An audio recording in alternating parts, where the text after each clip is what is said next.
sincèrement. Moi, je dis la vérité. Tout ce qui arrive au Mali, c'est les Français. C'est les Français. Toutes les attaques sont perpétrées, montées par la France. Dans quel intérêt? Parce que la France est un pays esclavagiste. Ils n'ont jamais libéré les colonies. Ils les torturent d'une autre manière. Même les présidents que vous voyez qui sont obligés souvent de faire ce qu'ils ne veulent pas faire, parce que si tu essaies de faire autre chose qu'ils veulent, ou ils t'assassinent, ou ils te tuent, ou ils te font trahir par tes propres compatriotes. Donc, en sorte, les colonies françaises sont torturées.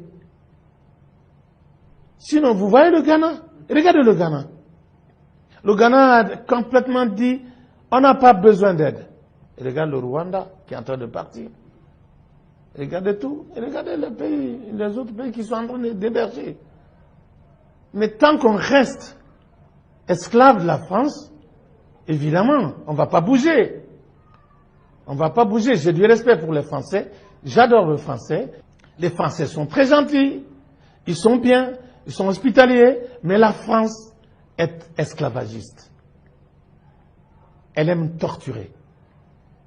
Et si les Français ne sont pas pour quelque chose en Afrique francophone, ça ne se passe pas. Vous n'avez pas espoir que ça change avec l'avènement et l'arrivée au pouvoir du jeune Emmanuel Macron, qui est né après les indépendances? Bon, mais il y a un proverbe qui dit que tu ne verras jamais un autre bébé à côté de l'hyène si ce n'est pas ses enfants. Mais cela veut dire quoi, ça? Voilà, c'est un Français, c'est un Français. Il est président de la France. Il est comme les autres. Regarde comme il est parti insulter, humilier le président Kaboré au Burkina. Il l'a humilié. Un enfant comme ça.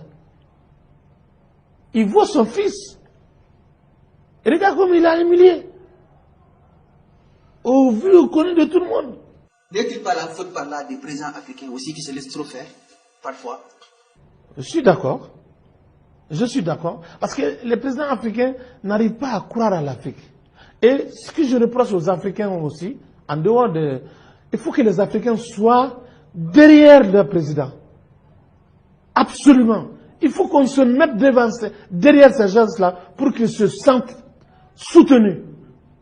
Parce que si tu laisses un seul président, le vent va l'amener.